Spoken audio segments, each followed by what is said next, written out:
Niminama quarter final match ni khelania semi final lu team pahin chinga voina hian quarter final khelma bak dang match ni kan khele dona tuna hian match ma sajok khel turin kon pui veng thar le dur tlang te ran pen chuaga sen lampang sen le duma in chial kor ha hi dur tlang ania avar le duma in chial kor ha hi kon pui veng thar ani Freda center back hi mar dur tlang la min pulan chana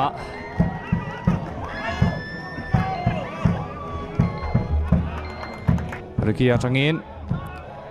elam sira Vobi ka chakhop maya Vobi ke le felki mata hi an pace sanga an tlan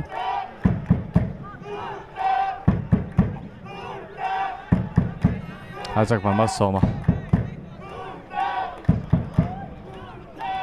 Wang lai hun cha tak chen pel chho ve chan dewani po Mara chu Indian Super League Okay thedu tlang lam ka chu tự yếu mang rèn về đây nấu để hiện rồi to khóc mẹ cái này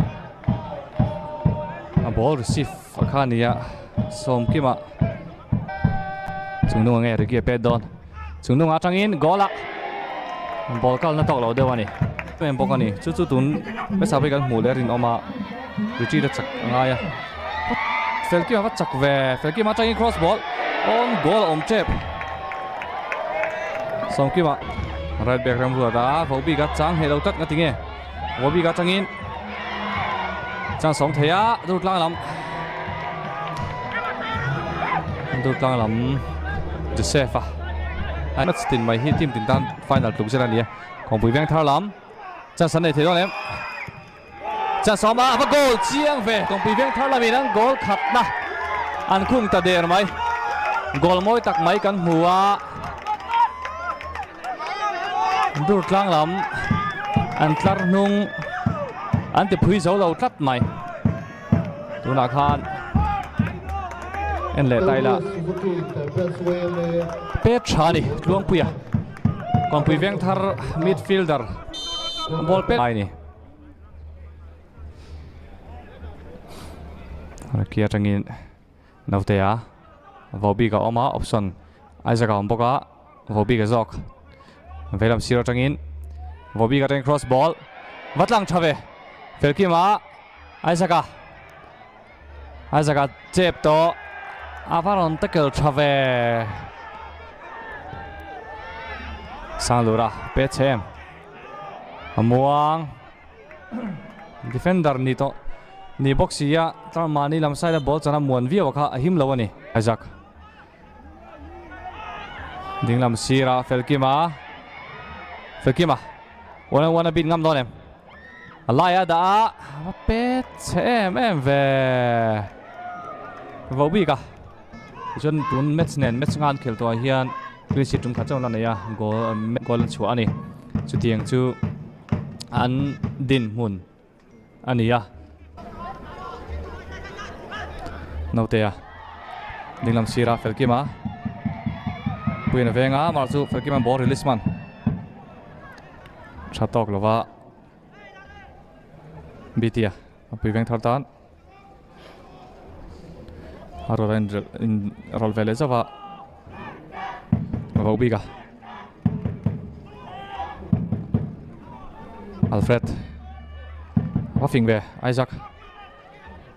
atangin felkima space ania gola aba goal teuve goal come in kon pui veng thar chan him tat goal try lia kha chu goal mo da kal talave felkima van khung teu em Isaac space ni tam felkima mu chat meya felkima volley chat tak zera ni goal come kha chu avati ho ang reng ve Alfred kon pui veng thar long chance pen na to lo da mani dur tlang lam forward chuan tha te chilo da chatai la apak an dur tlang lam attacker dang te kha chu for lam lo tat maya kon pui veng thar lam chala maya sar minute yang sat nge Isaac minute the safe an unan pasa Isaac laya phing ve felkima da chelu tu khata lo zo khan han da sela chuan lawam Isaac bok cross ball tok teu thin em ve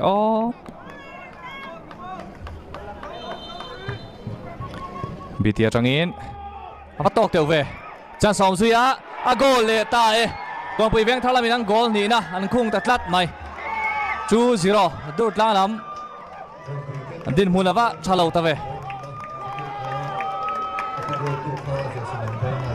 Siat puya BT free kick pet khania kata ball kala kha siat pui khen lo chang fu khop maya an dur tlang attack khan dan thei lo chan so nei ve thoma sela tam zong an tang thei tat maya fall clat kha chu penalty dur tlang lam penalty ho chu ke Josefa an midfielder poimo penalty ni tlat mai sia Irikia atanga ball mu khi nia Josefa la luta an gol khan na khung tu kon pui veng thar lam gol khan na khung tu luang puya khian an da sak thei don em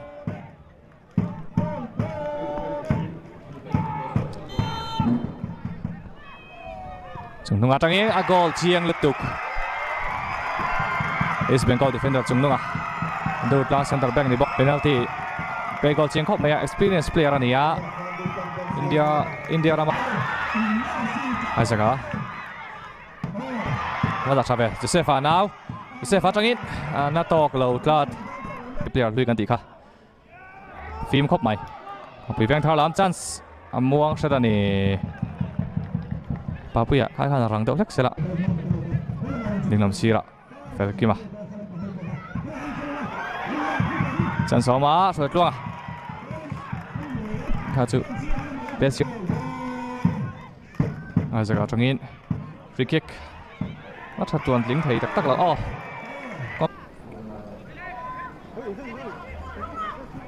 Aizaga set piece pe tam mal khóc mai tuần mét sa hiên nghe ăn lẹ đo nè còn Aizaga đu trăng lắm chứ Ang defender ina khila yan iso ka tro.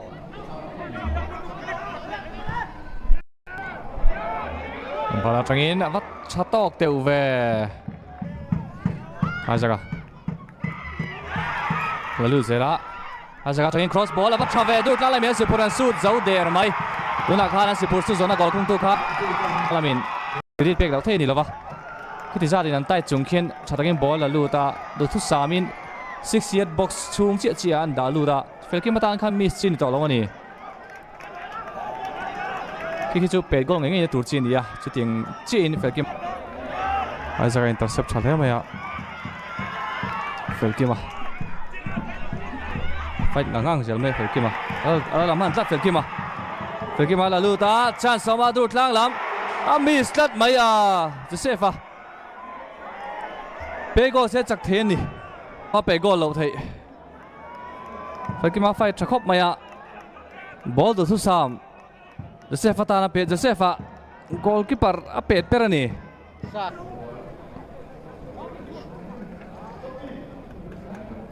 BT atangin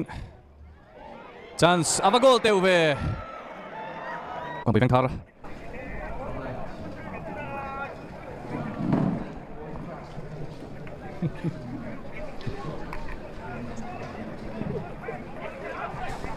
hei chin chilan awesome dak mai oma an chu thing tlang lama tangte ai zo pui sang te state point ron entry na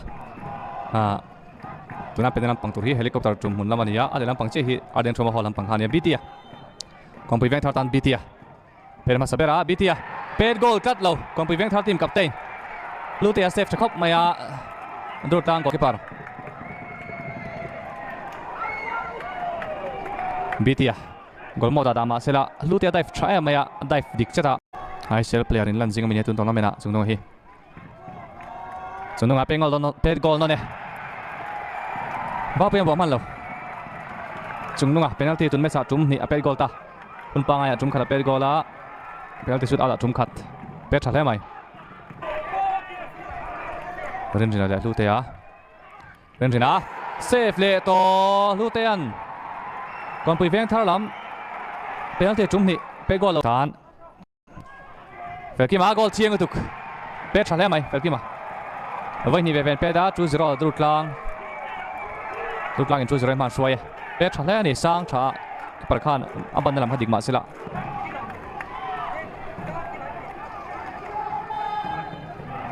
อัลบาร์ลาจังอินอดังเลยตัวดูดล่างกอลคีปเปอร์ลูเตียวันเซฟทีเวดูดล่าง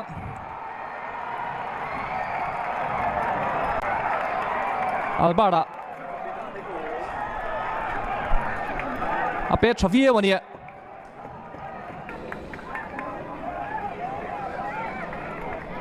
เจเซฟดูดล่างตาเจเซฟเป็ดกอลเลยที่ข้างดูดล่าง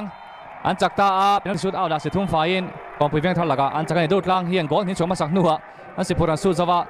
เพลย์เตรียมส่งกันอินนัวอันสิพูดสู้สอนกอลตักเพย์จงคงแรงฮาละแต่ช่วงเป็นที่สุดเอาทั้งอินเป็นที่สุดเอาดันกอลทันเวงเฮียมันกอลก็ปาร์ลูเตียเจ็ดชัดจาร์จวินสิทุ่มไฟน์ดูดล่างเป็นที่สุดเอาดากองปุยเวียงทันอันเฮียที่ข้างดูดล่างเฮียน